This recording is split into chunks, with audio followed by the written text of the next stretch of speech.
예배 회복 시리즈 설교 오늘이 마지막 설교입니다. 삶으로 드리는 예배를 회복하라.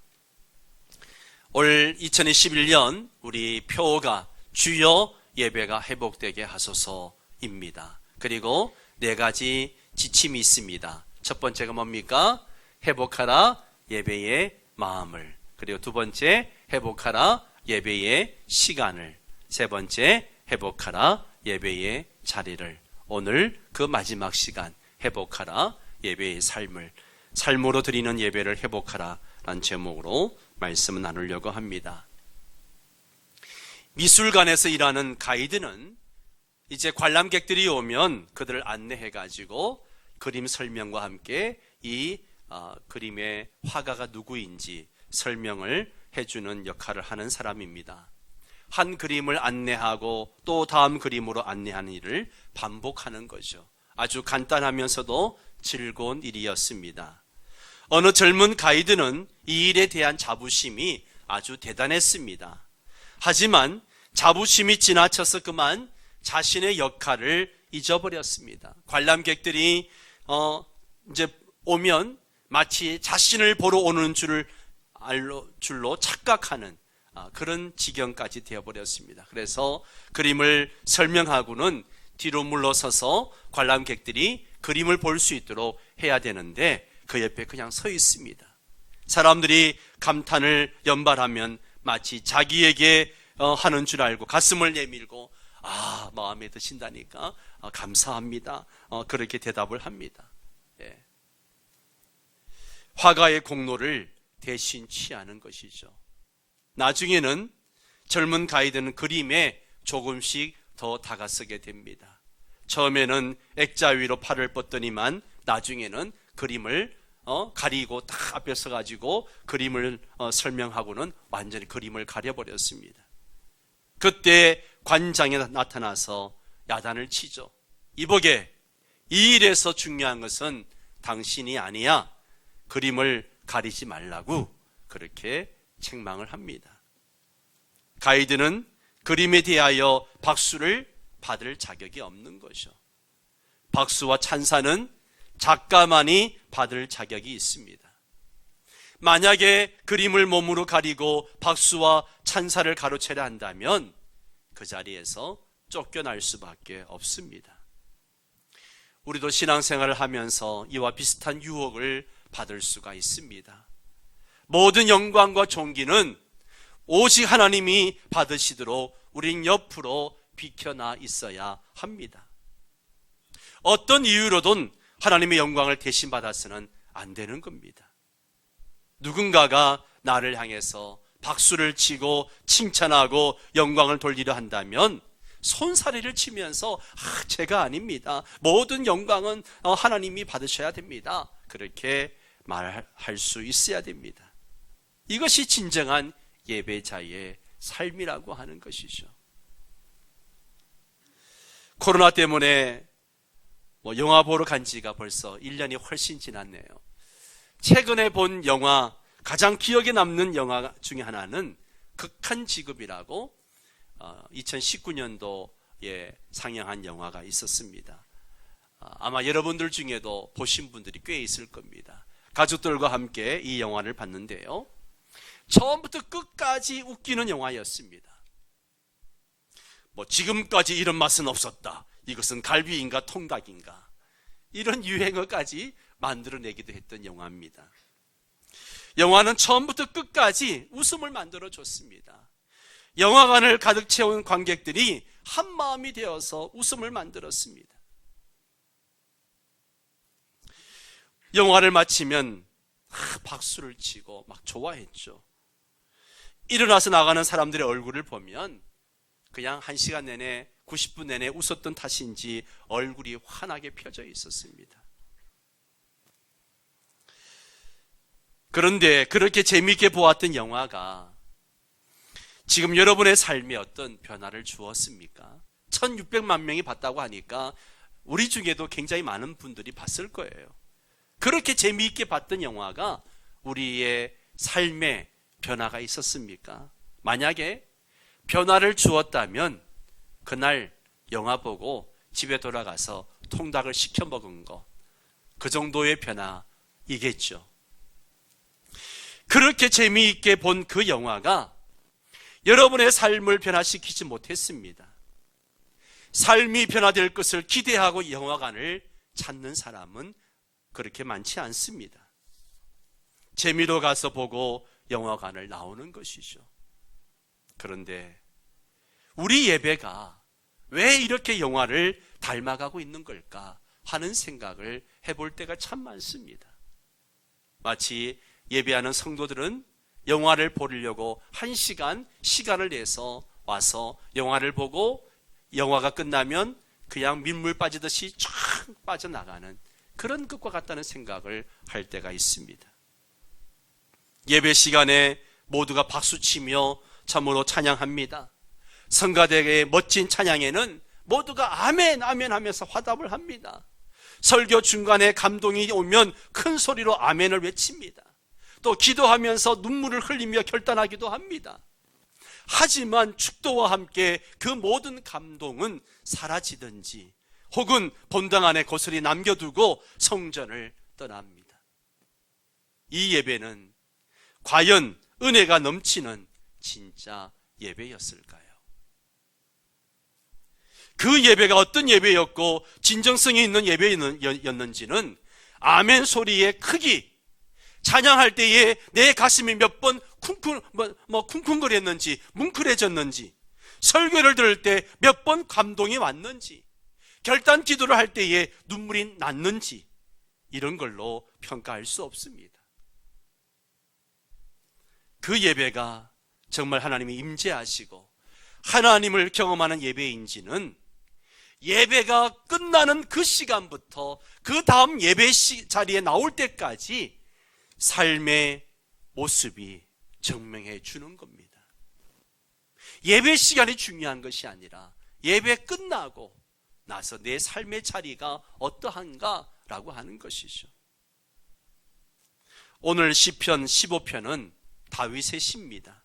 다윗은 유난히 성전을 사랑했던 사람이죠. 어찌나 사랑했던지 평생의 소원이 성전에서 사는 것이라 그렇게 말할 정도였습니다. 다윗은 멋진 성전을 하나님께 지어드리고 싶었으나 하나님이 허락하시지 않아서 천막을 쳐놓고 하나님의 법궤를 모셔두었지만 그 허름한 천막을 자기 궁전보다 더 좋아하고 사모했던 사람이죠. 다윗은 한마디로 예배의 사람이었습니다. 하나님의 마음을 홀딱 빼앗아가는 예배자였습니다. 하나님도 다윗의 예배를 받고 있노라면 그곳이 천막인지 솔로몬이 지은 황금 성전인지도 잊어버릴 정도로 다윗의 예배에 흠뻑 빠지셨습니다. 세월이 지나 누가 하나님께 물었습니다. 하나님께서 지금까지 받으셨던 예배 중에 가장 다시 받고 싶으신 예배가 있다면 누구의 예배입니까? 만약 다시 성전을 짓고 싶으시다면 누가 지은 성전이 가장 마음에 드십니까? 모세가 지은 성막입니까? 솔로몬이 지은 멋진 성전입니까? 아니면 헤롯이 지은 어리어리한 성전입니까? 지금은 성전이 다 무너졌지만 다시 짓고 싶은 성전과 다시 받고 싶은 예배는 누구의 예배입니까? 그때 하나님께서 이렇게 말씀하십니다. 그거야 당연히 다윗의 예배이지. 다윗이 드렸던 그 예배, 비록 흐름하기 짝이 없고 비가 오면 비가 새고 바람이 불면 흔들리고 불안하기 짝이 없었던 천막이었지만 그 속에서 드린 다윗의 예배는 정말 내 마음을 홀딱 빼앗아갔지. 밤새도록 찬양하던 다윗, 일주일을 살고 와서는 나의 이름을 부르면서 지난 일주일을 시편으로 만들어서 나에게 불러주었던 다윗, 다윗에게 받았던 그 예배 날들을 생각하면 지금도 나는 그 예배가 그리워. 그래서 하나님께서는 앞으로 세워질 하나님의 성전과 예배가 있다면 그것은 다윗과 같을 것이다 라고 말씀을 하십니다. 사도행전 15장 16절에 보면 이후에 내가 돌아와서 다윗의 무너진 장막을 다시 지으며 또 그 허물어진 것을 다시 지어 일으키리니. 여러분, 이 이야기는요, 제가 지어낸 얘기가 아니고 토미 테니의 다윗의 장막이라고 하는 책에 나오는 그런 다윗의 예배에 대한 해석입니다. 다윗은 바로 이런 사람이었어요. 그냥 어찌다 보니까 하나님의 마음에 합한 사람이 된 것이 아닙니다. 그도 하나님도 인정한 참된 예배자였습니다. 그런데 그런 다윗조차도 진짜 예배는 천막 안에서 드리는 예배의식 자체가 아닌 그 예배를 드린 사람의 삶이 중요함을 가르치고 있는 겁니다. 그것이 오늘 본문 시편 15편입니다. 시편 15편은 예배 드린 자의 삶의 자세라고 할 수가 있습니다. 1절 말씀을 다시 한번 같이 읽도록 하겠습니다. 여호와여, 주의 장막에 머무를 자 누구 오며 주의 성산에 사는 자 누구 오니이까. 무슨 말입니까? 무슨 말이에요? 하나님, 누가 하나님의 성전에서 예배를 드릴 수 있습니까? 라고 하는 질문이죠. 예배자는 어떻게 살아야 합니까? 그리고 예배자가 예배를 드리고 나간 후에는 또 어떻게 살아야 합니까? 이런 질문으로 재해석할 수 있을 것입니다. 그리고 2절부터 5절까지는 예배자들이 어떻게 살아야 하는지 그 답을 알려주고 있는 내용이에요. 이것은 다윗이 생각한 답이 아니라 다윗이 던진 질문에 하나님께서 주신 답변이라고 우리가 생각해야 합니다. 2절에서 5절은 하나님이 가르쳐 주시는 예배자의 주중삼, 일주일의 삶의 모습인 것이죠. 우리 한번 2절부터 5절까지를 다시 한번 교독을 하도록 하겠습니다. 제가 2절을 읽습니다. 정직하게 행하며 공의를 실천하며 그의 마음에 진실을 말하며 그의 혀로 남을 허물하지 아니하고 그의 이웃에게 악을 행하지 아니하며 그의 이웃을 비방하지 아니하며 그의 눈은 망령된 자를 멸시하며 여호와를 두려워하는 자들을 존대하며 그의 마음에 서운한 것은 해로울지라도 변하지 아니하며 이자를 받으려고 돈을 꾸어주지 아니하며 뇌물을 받고 무죄한 자를 해하지 아니하는 자이니 이런 일을 행하는 자는 영원히 흔들리지 아니하리라. 아멘. 하나님의 성막에서 예배하는 사람의 삶은 어떠해야 되는가?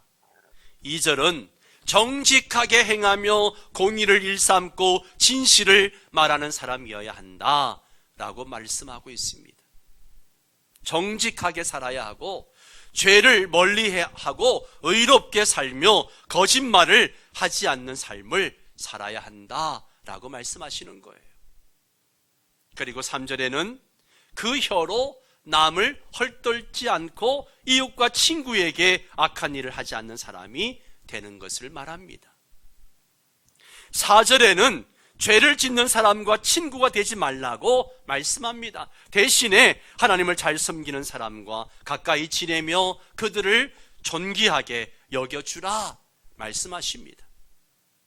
그리고 예배 때 하나님과의 약속을 뜻하는 서원을 삶에서 최선을 다해 지키는 사람이 되라고 말씀하십니다. 5절에는 약한 사람을 억울하게 만들지 말고 가난한 사람에게 돈으로 횡포를 부리지 말고 널 후하여 사람들에게 할 수만 있으면 더 많이 자비를 베풀며 살라라고 말씀하십니다. 이것이 하나님이 요구하시는 예배자의 삶입니다.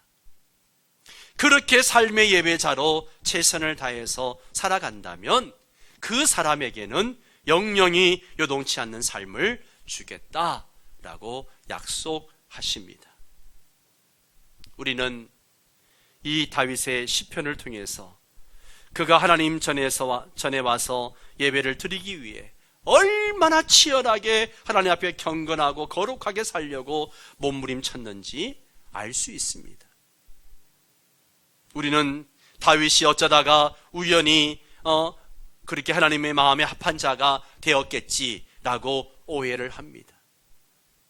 하지만 한 번이라도 다윗의 예배 이후의 삶에 대해서 진지하게 생각해 보신 적이 있으십니까? 다윗이 한 주간 자기 마음대로 살다가 성전에 와서 자기가 가장 잘하는 수금을 멋지게 연주했다면 과연 하나님께서 그 다윗의 수금 연주를 받으셨을까요? 그 찬양을 기뻐 받으셨을까요? 주중에 자기 멋대로 살면서 성전에 가서 하나님 앞에 바지가 내려갈 정도로 춤추면서 예배를 드리면 하나님이 받으실 것으로 생각한 그런 사람이었을까요? 그렇지 않습니다. 다윗은 그렇게 이중적으로 살았던 사람이 아니에요. 하나님이 다윗의 예배를 기뻐 받으신 것은 그의 수금 타는 재주 때문이 아니었습니다. 바지 내려가는 줄도 모를 정도로 춤을 추며 하나님을 예배했기 때문도 아닙니다. 그가 하나님과 만나는 그 하루를 준비하기 위해서 한 주간 혀의 재갈을 물리고 믿음의 친구들을 보타고 가난한 자들을 돌보고 허탄과 거짓말을 멀리하는 치열한 삶을 살았기 때문이라는 것이죠. 그는 하나님 앞에 예배 드리러 나올 때 자신을 돌아보았을 것입니다. 여러분, 삶이 빠진 예배는 예배가 아니라 쇼입니다. 따라서 합니다. 삶이 빠진 예배는 예배가 아니라 쇼이다. 예. A.W. 토저는 이런 삶이 빠진 예배를 놓고 어떤 책을 출판했는가 하면 당신의 예배는 쇼인가 예배인가 라고 하는 책을 몇 년 전에 출판을 했습니다. 이 책을 읽으면서 참 많은 도전을 받았는데요. 여러분, 나의 예배가, 내가 드리는 예배가 쇼인가 아니면 진짜 예배인가 돌아볼 수 있기를 바랍니다. 혹시 지난 주간에 나는 정직했는가? 내 혀로 하지 말아야 할 말을 하지는 않았는가?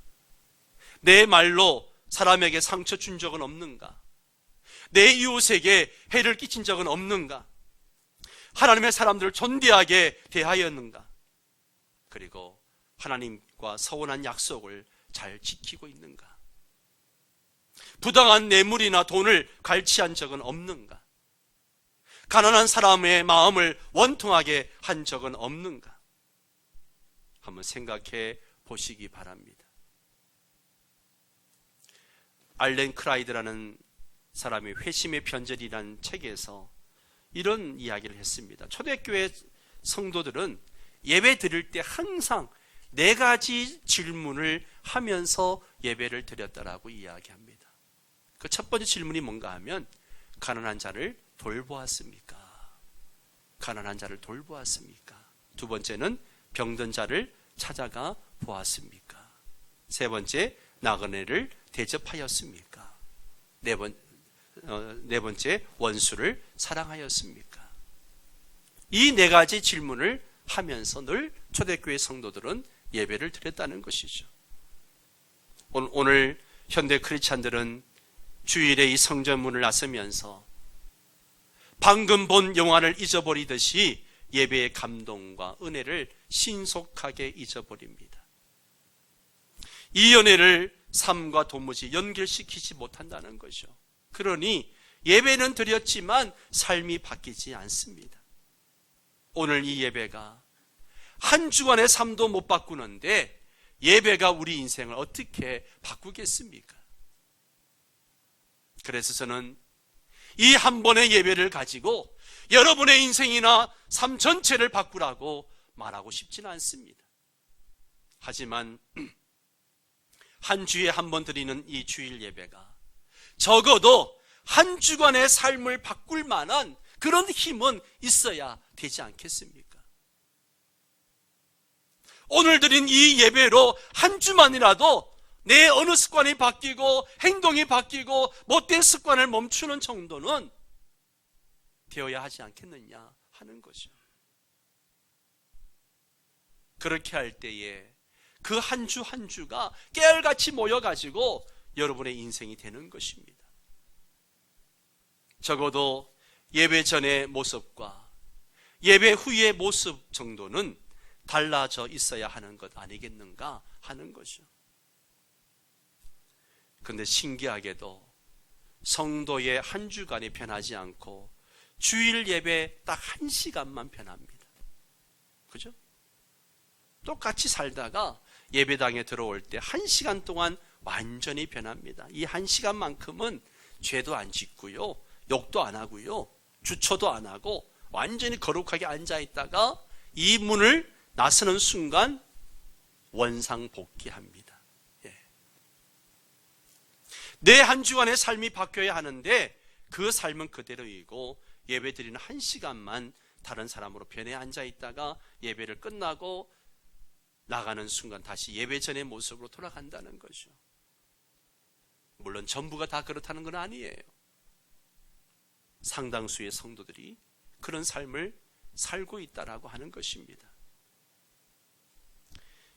예배 들어오기 전에 차 안에서 전화로 싸우던 사람과 예배 끝나고 이야기하자고 말하고, 예배 드린 후에 다시 차 안에 들어가서 다이얼을 눌러서 아까 싸우던 것에 대해서 연결해서 싸웁니다.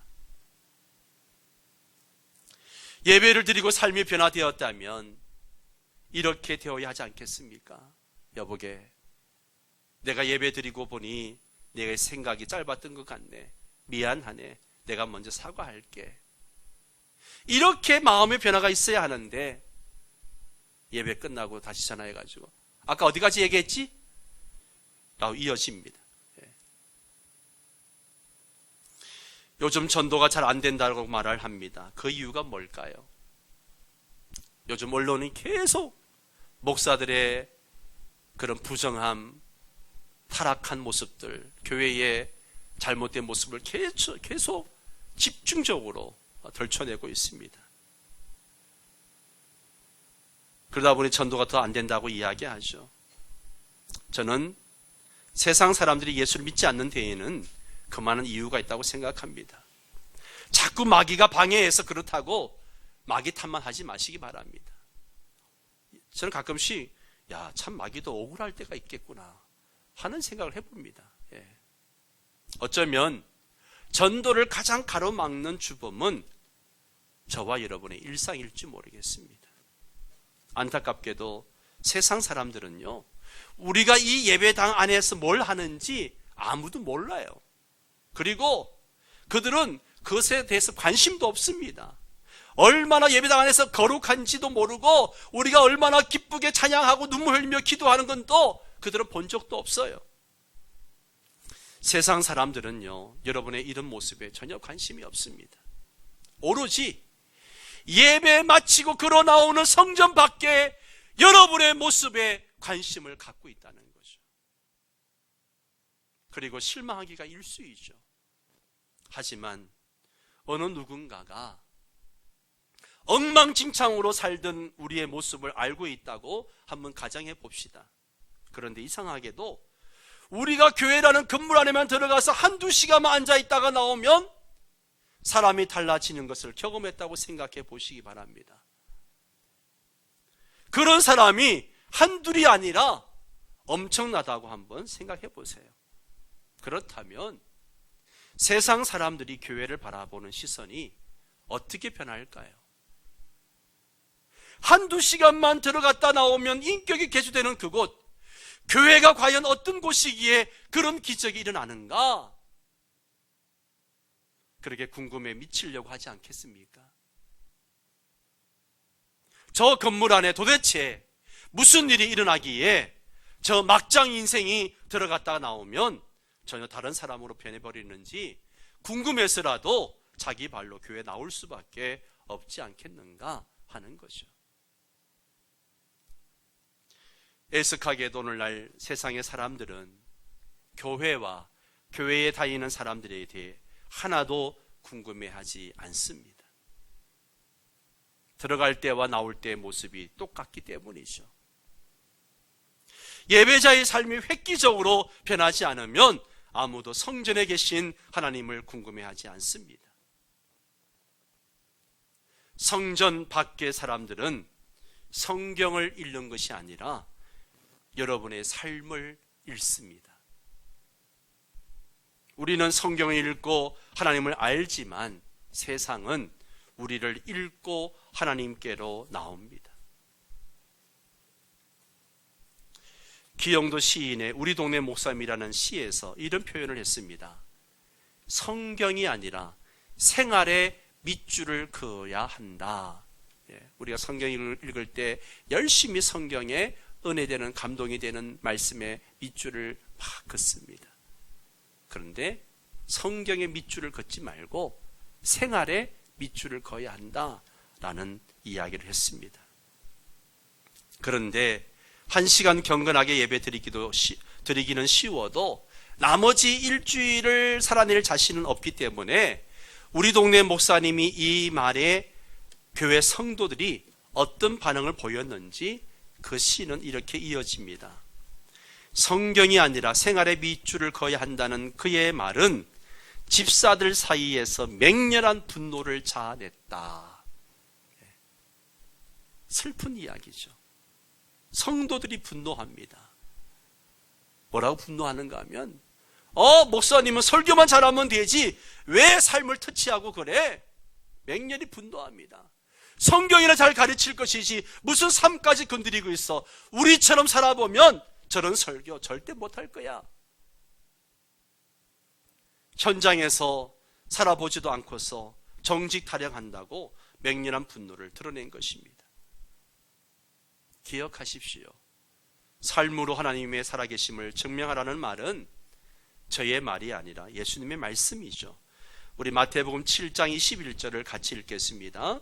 나더러 주여 주여 하는 자마다 다 천국에 들어갈 것이 아니요 다만 하늘에 계신 내 아버지의 뜻대로 행하는 자라야 들어가리라. 아멘, 아멘. 우린 성경을 읽고 세상은 우리를 읽고 있습니다. 우리의 삶이 무너지면 그들은 성경을 집어던질 것이고 우리의 삶이 성경의 가르침을 담아내면 그들은 교회로 나올 것입니다. 어느 목사님의 설교를 듣는데 자기 교회 성도를 자랑했습니다. 한 할머니가 교회를 나오셨답니다. 시장에서 과일 파는 할머니인데 이 교회 어느 여집사님 때문에 교회를 나오게 되었다고 이야기합니다. 이유가 이렇습니다. 사과를 파는데 한 아주머니가 와서는 좋은 사과를 골라가는 것이 아니라 흠집나고 못생긴 것만 고르더라는 겁니다. 남들은 좋은 것만 찾아가서 담는데 이 사람은 못생긴 것만 찾아서 담고 얼마냐고 묻더라는 거죠. 그래서 왜 좋은 것 안 담고 못생긴 것만 담냐고 물어보니까 우리 목사님이 시장 가서 장을 볼 때 어렵게 장사하시는 분들이 파는 물건은 남들이 잘 안 사는 것을 고르라고 했다. 그렇게 이야기를 하더라는 거예요.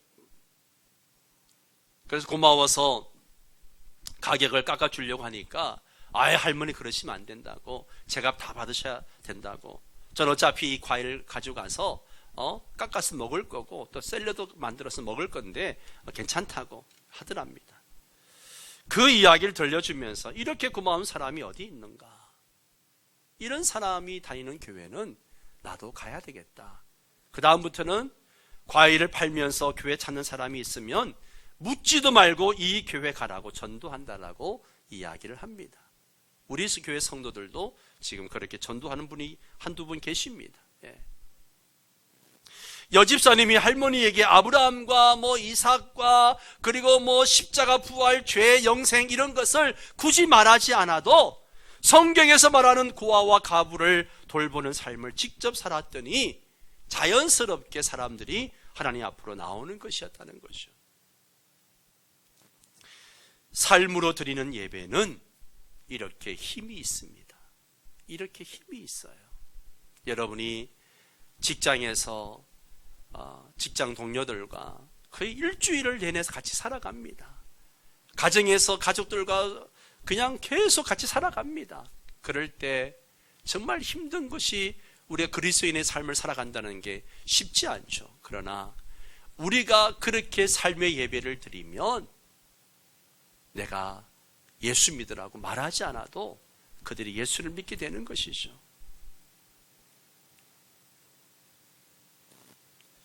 제발 여러분의 삶으로 인해서 세상의 사람들이 이 예배당 안을 궁금해하도록 해주시기를 바랍니다. 도대체 이 안에는 무슨 일이 일어나길래 들어갔다가 나오기만 하면 사람이 저렇게 변하냐고 궁금해서라도 이곳에 나오지 않고는 견딜 수 없게 해주시기를 바랍니다. 코로나 시대에 정말 전도문이 다 막혔다라고 이야기하는 이때에 우리가 전도할 수 없는 게 아니죠. 삶으로 전도하십시오. 삶으로 이럴 때일수록, 교회가 비판을 받고 비난을 받을 때일수록 우리가 삶으로 예배를 드리는 자가 되어야 합니다. 그러면 그들이 우리의 삶을 보고 주 앞에 나오게 되는 거죠. 삶이 성경책이 되는 역사가 일어나게 되기를 축복합니다. 더 나아가 삶이 하나님께서 받으시는 온전한 예배가 되시기를 주의 이름으로 축복합니다. 다 함께 일어나셔서 함께 찬양하며 기도